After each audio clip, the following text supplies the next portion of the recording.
It's a KHABIB-MCGREGOR here for PSB Sports, or the Copper Box Arena here today in London. I'm joined by the one and only man of many talents, Mr. Try that again. No, you're going to trip me up. Dangerous. Dangerous! It's Mr. Gareth Davies on PSB Sports. How are you doing, Gareth?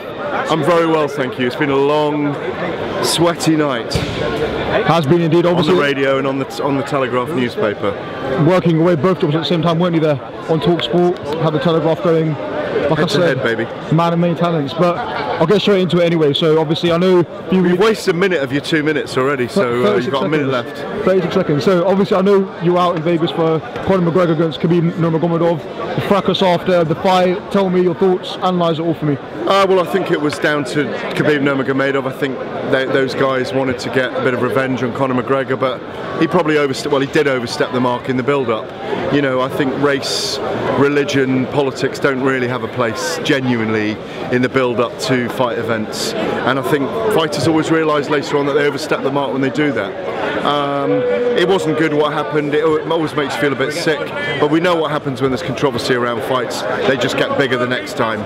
I think they'll both get around about a year ban, and I think we'll both see them fight again probably around October, November time next year. Wow, so you believe that there will be a rematch? Oh yeah, no question. It's worth too much money. That probably generated $200 million US. Another fight between them probably generate another 100 million. So probably $300 or $400 million from the next fight. What do you make of Conor's performance in the fight?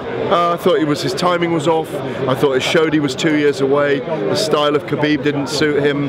But there were some decent things about him, but they'll make an argument that he wasn't ready after 2 years away. I mean, so what fight do you think should be next for him though? Do you think he should have the Diaz trilogy? Yeah, the Diaz trilogy is a great idea, but I think they'll both be banned for a period of time, probably Khabib for longer.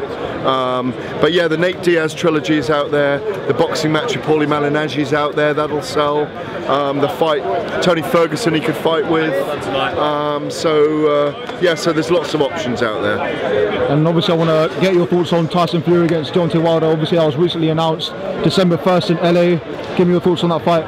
My thoughts on that fight are this. I think Tyson Fury could completely outbox Deontay Wilder, but he's got to avoid that right hand and that left hook that fly through the air without his feet even being on the ground. It's a very dangerous fight for him because he could be 10 rounds ahead in that fight and he could get knocked out in the last round. I hope for us that Tyson Fury comes back and pulls off one of the great comebacks of all time, because, you know, been around him a long time, 10 years I've been around him, and he's a great character. He's brilliant to me, he's never harmed me. Always banter with you. I'm Russell Crowe, of course, but I'd love to see him do it. My gut feeling is that he's not ready, and that Wilder, he could be 7 rounds ahead against Wilder and he gets caught by a big punch and gets knocked out. But you know what, you can't write Tyson Fury off.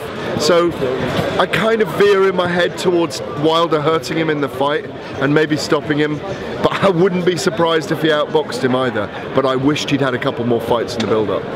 Well, Gareth Davies, there we have it. You've given me enough of your time already. How we do it? How we do it? Oh. Cheers, man.